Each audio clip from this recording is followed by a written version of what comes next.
जय जगन्नाथ। जय महापुरुष अच्युतानंद। आज हूँ पवित्र बैशाख चंदन पूर्णिमा।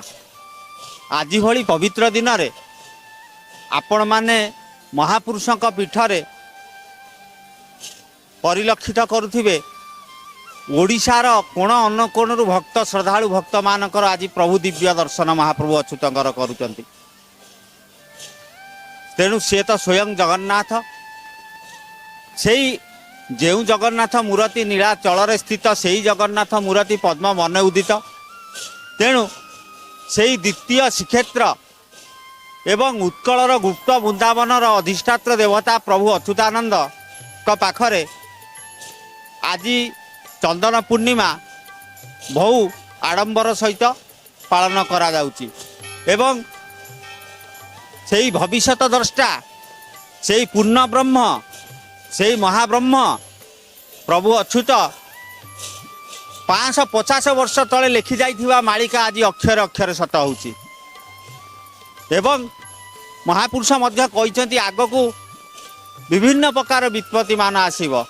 महापुरुष कहले नर भुंजीबे नर मांस सप्त आदित्य हेब दृश्य। ता अर्थ ये पृथ्वीर जन मानव समाज बा ये जीव जगत खाद्य अभाव परस्पर मध्य हणाखटा होगी निजर को निज भक्षण करेंगे। महापुरुष कहते 3 बरस ऋतुमती होइबे बालिका युवती। जाठारे जार हेब मती ताठारे से करिब प्रीति। जाति अजाति एकत्र हेबे समस्ते एकत्र भुंजीबे। तेणु ये दिन को दिन महापुरुषकर मालिका को आपण माने जदि प्रत्यक्ष भाव में अनुसरण करती ताले तांकर अकाट्य वचन आज ये मानव समाज रे प्रत्यक्ष भाव में आम परिदर्शन करुचे। तेणु मु सबुबेले से महापुरुषकर जन नित्य सेवक हिसाब से प्रार्थना करी, हे दिव्य सृष्टि, हे परमात्मा, हे प्रभु विष्णु हसी, हे मानव तुम्हें बेल थाऊ गोविंद सुमर। तेणु तुम्हें माने सदा सर्वदा सत्य शांति दया क्षमा यही आयुध को धारण करी जीवे दया रखी परम ब्रह्म को पाखरे समर्पित हुआ एवं ये जगतर कल्याण कर। जय अच्युत। चंदन पूर्णिमा प्रत्येक ओडिशार प्रत्येक देवादेवी पीठरे चंदन यात्रा पालन करा जाए। एवं चंदन यात्रा रे कौन हुए ना प्रभु चाप खेलती। से भली महापुरुषों पीठरे मध्य चंदन पूर्णिमा रे सकाळ ब्राह्म मुहूर्तरु अवकाश होई तुलसी सेवा चंदन सेवा पर मंगल आरती हुए एवं 3 धूपरे प्रभु को विभिन्न पूजा करा जाए। एवं तांको सहित प्रभु इष्टदेव गोपीनाथ एवं माँ पूर्णमासी जोगमाया को मध्य षोडश उपचार रे पूजा करा जाए। परिचय होचे मो घर आज्ञा मो घर जगन्नाथ मामू घर पाखे माधव नियाली माधव। मुझे प्रति पूर्णिमा आसे। प्रति पूर्णिमा ज्येष्ठ पूर्णिमा प्रबल लोक ये लक्ष लक्ष लोक आज्ञा गोड़ पकई मत आज्ञा 70 वर्ष है। मु गवर्नमेंट प्रेस चाकरी करी बुझे। आम घर माधव प्राची नदी कूल गंगा ठारू जी 100 वर्ष आगे अच्छा प्राची बुझे।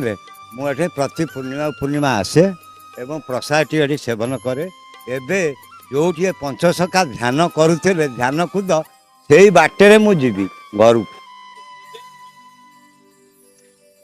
आगे कौटी मो बड़ देउल बहुत थर जा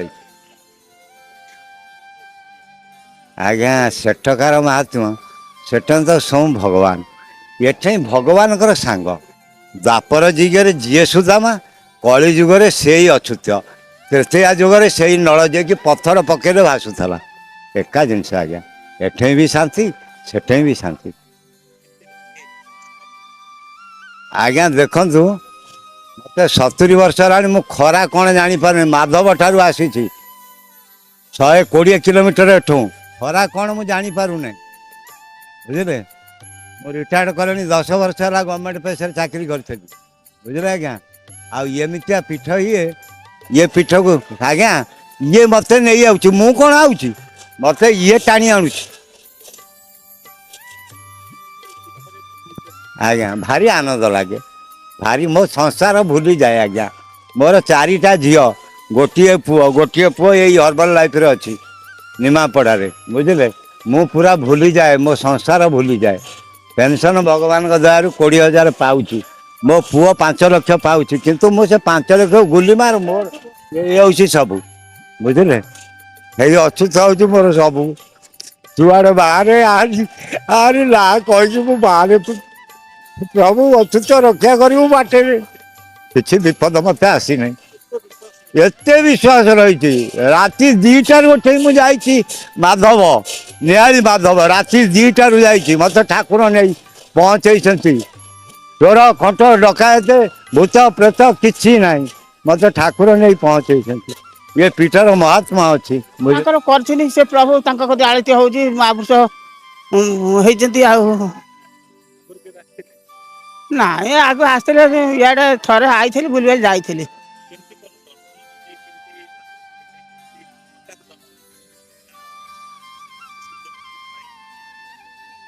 ହଁ ହଁ ମିଳିବ ଓଳକଣାରେ ବର୍ତ୍ତମାନ ମହାପୁରୁଷଙ୍କର ଭଜନ କରେ।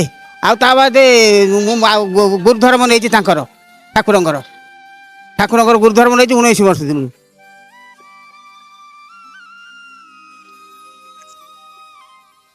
କିଛି ନାହିଁ ତାଙ୍କ ଇଚ୍ଛା। ସିଏ ତ ଛାଁ ଦର୍ଶନ ଦେବେ ତାଙ୍କ ମନ ହେଲେ। ଆଉ ଆମେ କଣ ତାଙ୍କୁ ତୁ କିସ ଭଜିବୁ ତା ନାମ ତ ଜପରେ ନାହିଁ, ସେ ନାମକୁ ସେ ନିରନ୍ତର ଜପୁଅଛି। ସିଏ ତ ସବୁବେଳେ ତାର ଜପ ଚାଲିଛି, ସିଏ ଦର୍ଶନ ସିଏ ଦବ। ଆମେ ଭାବିଲେ କଣ ହବ? ଆଉ କଣ ସିଏ ଆଣିଲା ଲୋକ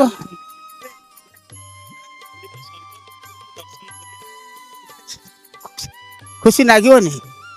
ମାଲିକ ଯିଏ ଜଗତର ସିଏ, ତାହା କତିକି ଯଦି ଆମେ ମୁଣ୍ଡିଆ ନ ମାରିବା କି ନ ଆସିବା ଆଉ କୋଉଠି ଯିବା?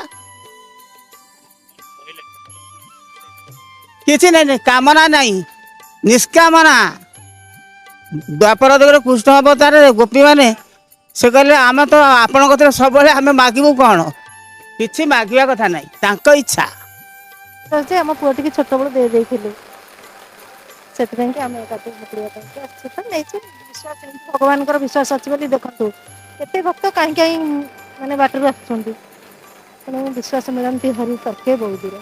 ସେ ବିଶ୍ୱାସକୁ ନେଇକି ଆମେ ଆସିଛୁ ଠାକୁରଙ୍କ ପାଖକୁ। ନାଇଁ ମୁଁ କେବେ ଦେଖିନଥିଲି। ତେଣୁ ଆମର ସେ ପୁଅ ଆସିଛି, ତା ମମି ହେରିକା ଆସିଛନ୍ତି, ଆମ ବାପଘର ଲୋକ ପିଠାପଡ଼ା ସେ ଆସିଛନ୍ତି। ଅଜା ତାଙ୍କର ପୁଅକୁ ଠାକୁରଙ୍କୁ ଦେଇଥିଲେ ହେଲା। ବହୁତ ଅସୁବିଧାରେ ପୁଅ ଆମର ରହିଥିଲା, ଦେଇଥିଲେ। ଯାହା ହଉ ଏତେ ବର୍ଷ ପରେ ଠାକୁରଙ୍କର କରୁଣା ଆସିଲା। ଆଉ ଠାକୁରଙ୍କ ପାଖକୁ ମାଗିକି ନଉଛୁ ଆଉ କଣ କୁହ?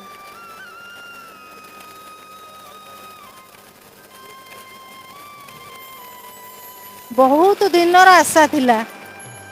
ମୁଁ କେବେ ବି ଦେଖିନଥିଲି ଅବଶ୍ୟ। ତେଣୁ ବହୁତ ଦିନର ଆଶା ଥିଲା। ପୁରୀ ଯାଇଥିଲୁ କିନ୍ତୁ ଠାକୁରଙ୍କୁ ଏଥରକୁ ଆମେ ଦର୍ଶନ କରିପାରିଲୁନି, ସେଠୁ ବହୁତ କଷ୍ଟ ଲାଗିଲା। ସେଠୁ ଆସିଲୁ। ଯାହା ହଉ ଠାକୁରଙ୍କର ମୁଁ ସେ ଭାବୁଛି କେତେ କରୁଣା। ଆମେ ଯାହା ହଉ ତାଙ୍କ ପାଖକୁ ଆସିବା ଏତେ ସହଜ ନୁହଁ। ଈଶ୍ୱରଙ୍କର କରୁଣା। ଆସିଛୁ ଠାକୁରଙ୍କ ପାଦ ଟିକେ ଦର୍ଶନ କରିବୁ, ଠାକୁରଙ୍କୁ ପ୍ରଣାମ ଟିକେ ଦବୁ। ସିଏ ଅଛି ଭକ୍ତିର ପ୍ରଣାମ। ଏଇ ପ୍ରଣାମ ଟିକେ ଦେଇ ଠାକୁରଙ୍କ ପାଖରୁ କ୍ଷମା ମାଗିବୁ, ଦୋଷ ଥିଲେ ସେ। ବିଶ୍ୱାସ ତ ଅଗାଧ ବିଶ୍ୱାସ। ଏ ବିଶ୍ୱ ବ୍ରହ୍ମାଣ୍ଡ ତାଙ୍କର। ତେଣୁ ତାଙ୍କ ବିଶ୍ୱାସକୁ ନେଇକି ସମସ୍ତେ ଯେମିତି ସମୁଦ୍ରର ଜଳ ଭଳି ଛୁଟି ଆସୁଛନ୍ତି ଠାକୁରଙ୍କ ପାଖକୁ। ସେଇ ଅଗାଧ ବିଶ୍ୱାସ ରହିଛି ବୋଲି ଆମେ ତ ଆସିଛୁ। ଆଉ ବିଶ୍ୱାସ ନଥିଲେ ଆମେ କଣ ଆସିପାରିଥାନ୍ତୁ? ଆମେ କଣ ଆମ ପୁଅକୁ ଦେଇ ପାରିଥାନ୍ତୁ କି ଠାକୁରଙ୍କୁ?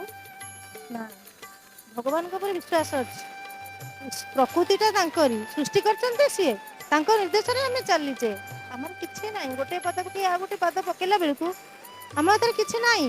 ଆମେ କିଛି କହିପାରିବାନି।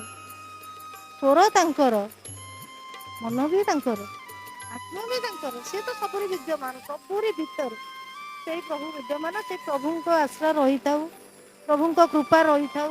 ଏମିତି କୃପାମୟ କୃପା କରିକି ଟିକେ ଖାଲି ଆଶୀର୍ବାଦ କରନ୍ତୁ।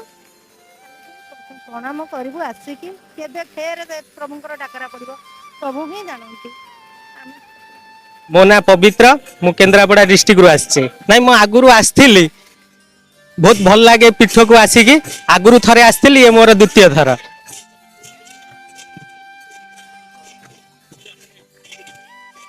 ମୁଁ ବହୁତ ଶୁଣିଛି ମହାତ୍ମା ପୀଠ ବିଷୟରେ। ମାନେ ଆମ ଗୁରୁଜନ ମାନେ ବି କହନ୍ତି, ମାନେ ପୁରୀ ମନ୍ଦିର ଯିବା ଯା, ଅଚ୍ୟୁତାନନ୍ଦଙ୍କ ପୀଠକୁ ଆସିବା ସେଇଆ। ଆଉ ଜଗନ୍ନାଥଙ୍କ ବିଷୟରେ ମୁଁ ଗୋଟେ କବିତା କହିବି। ଜଗତ ଜାଣିଛି ଜଗା ବିନା ଏଠି କେହି ନୁହେଁ ତ ପୁରା। ଜଗତ ଜାଣିଛି ଜଗା ବିନା ଏଠି କେହି ନୁହେଁ ତ ପୁରା। ଜଗାକୁ ଛାଡ଼ି ଯିଏ ଆଗକୁ ଗଲା ନା, ତା ଜୀବନ ଏଠି ଅଧୁରା। ନାଇଁ ଦେଖନ୍ତୁ, ଆମ କେବଳ ଓଡ଼ିଶା କଥା କହିଲେ ହବନି, ସାରା ବିଶ୍ୱରେ ଜଗନ୍ନାଥଙ୍କର ସମସ୍ତେ ଭକ୍ତ। ମାନେ ଜଗତର ନାଥ ଜଗନ୍ନାଥ, ଜଗନ୍ନାଥଙ୍କ ବିନା ଏ ବିଶ୍ୱ ଚାଲିଛି। ଆମେ ଗୋଟେ ଜିନିଷ ଦେଖନ୍ତୁ, ମାନେ ପ୍ରକୃତିଗତରୁ ଆରମ୍ଭ କରି ଆମେ କୃତ୍ରିମ ଯେକୌଣସି ସମସ୍ୟା ହେଉନା କାହିଁ, ଜଗନ୍ନାଥ ଆମ ପାଖରେ ସବୁବେଳେ ଛିଡ଼ା ହେଇଛନ୍ତି। ଆଉ ଜଗନ୍ନାଥ ହିଁ ଓଡ଼ିଶାବାସୀ ହଉ ଦେଶବାସୀକୁ ହଉ, ଜଗନ୍ନାଥ ସବୁବେଳେ ରକ୍ଷା କରିଛନ୍ତି। ସେଇଥିପାଇଁ ଜଗନ୍ନାଥଙ୍କର ପ୍ରବଳ ମାନେ ପ୍ରେମୀ ଅଛନ୍ତି, ଜଗନ୍ନାଥଙ୍କୁ ବହୁତ ଭଲ ପାଆନ୍ତି। ମୁଁ ତ ନିହାତି ବହୁତ ଭଲ ପାଏ, ସେଇଥିପାଇଁ ମାନେ ଜଗାଙ୍କ ବିଷୟରେ ସେ କବିତାଟି ମୁଁ ନିଶ୍ଚିନ୍ତ କହିଲି। ଲେଖେ ବି ମୁଁ କବିତା, ସେଥିପାଇଁ ଜଗାଙ୍କୁ ମୁଁ ବହୁତ ଭଲ ପାଏ, ସେଥିପାଇଁ ସେ କବିତାଟି କହିଲି। ମହାତ୍ମ୍ୟ ବହୁତ ଅଛି। ଆଉ ଜ୍ୟେଷ୍ଠ ପୂର୍ଣ୍ଣିମାରେ ଏଠି ବଡ଼ ମେଳା ବି ପଡ଼େ, ମାନେ ଅଚ୍ୟୁତାନନ୍ଦଙ୍କ ପୀଠରେ। କେବେ ତ ଆସିନି, ଯଦି ଏଥର ସୁଯୋଗ ମିଳେ ନିହାତି ଆସିବାକୁ ଚେଷ୍ଟା କରିବି। ନାଇଁ ମୋର ତ ଖାସ ଯୁବପିଢ଼ିଙ୍କ ପାଇଁ ମେସେଜ ରହିବ, ଆମେ ଧାର୍ମିକ ହେବା ନିହାତି ଆବଶ୍ୟକ। ଆମ ହିନ୍ଦୁ ଧର୍ମରେ ଆମେ ଯେତିକି ଧାର୍ମିକ ହେଇପାରିବା, ସେତିକି ଆଗକୁ ଆମେ ଯାଇପାରିବା। ତେଣୁ ଯୁବପିଢ଼ିଙ୍କୁ ମୁଁ ଗୋଟିଏ ଅନୁରୋଧ କରିବି, ସମସ୍ତେ ଧାର୍ମିକ ହୁଅନ୍ତୁ, ଆଉ ଭଗବାନଙ୍କୁ କୋଳେଇ ନିଅନ୍ତୁ, ଯାହା ଫଳରେ ସମସ୍ତେ ସୁଖରେ ରହିପାରିବେ। ମୋ ନାଁ ଲକ୍ଷ୍ମୀଧର ସାହୁ। ଆମ ଘରଟା ହେଉଛି ସାହେବନଗର, ଛତିଆ, ଯାଜପୁର। ପ୍ରାୟତଃ କଥାରେ ଅଛି, ପ୍ରଭୁଙ୍କର ଡୋରି ଲାଗିଲେ ସେ ପାଖକୁ ଭିଡ଼ିକି ଆଣନ୍ତି। ମୁଁ ପ୍ରାୟ 6 ମାସ ତଳେ ଆସିଥିଲି। ପୁଣି ଆଜି କେମିତି କ'ଣ ପ୍ରଭୁଙ୍କର ଡୋରି ଲାଗିଲା, ଆଜି ଆମେ ସପରିବାର ଆସିଛୁ। ଭାବରେ ପଦ୍ମବନ ନେମାଳରେ ମହାପୁରୁଷ ଅଚ୍ୟୁତାନନ୍ଦ ଯେଉଁ ସବୁ ମାଳିକା ଲେଖିଦେଇ ଯାଇଛନ୍ତି, ସେ ସବୁ ସତ୍ୟ। ଜଗନ୍ନାଥଙ୍କ ପାଖରେ ପହଞ୍ଚିବାକୁ ହେଲେ ପଞ୍ଚସଖାଙ୍କର ଆବଶ୍ୟକ ରହିଛି। ଯେମିତି ବିନା ଗୁରୁରେ ଆମେ ପାଠ ପଢ଼ି ପାରୁନାହୁଁ, ସେଇଭଳି ଅଚ୍ୟୁତାନନ୍ଦଙ୍କ ବିନା ଆମେ ଜଗନ୍ନାଥଙ୍କ ପାଖରେ ଜଗନ୍ନାଥଙ୍କ ଆଶୀର୍ବାଦ ଆମେ ପାଇପାରିବା ନାହିଁ। ଜଣେ ମହାପୁରୁଷଙ୍କର ଆଶୀର୍ବାଦ ରହିଲେ ଆମେ ନିଜର ମଙ୍ଗଳ ହେବା ସହିତ, ପରିବାରର ମଙ୍ଗଳ ହେବା ସହିତ ବିଶ୍ୱର ବି ମଙ୍ଗଳ ହେବ। ନିଶ୍ଚିନ୍ତ ଭାବରେ ବିଶ୍ୱାସ ରହିବନି କେମିତି?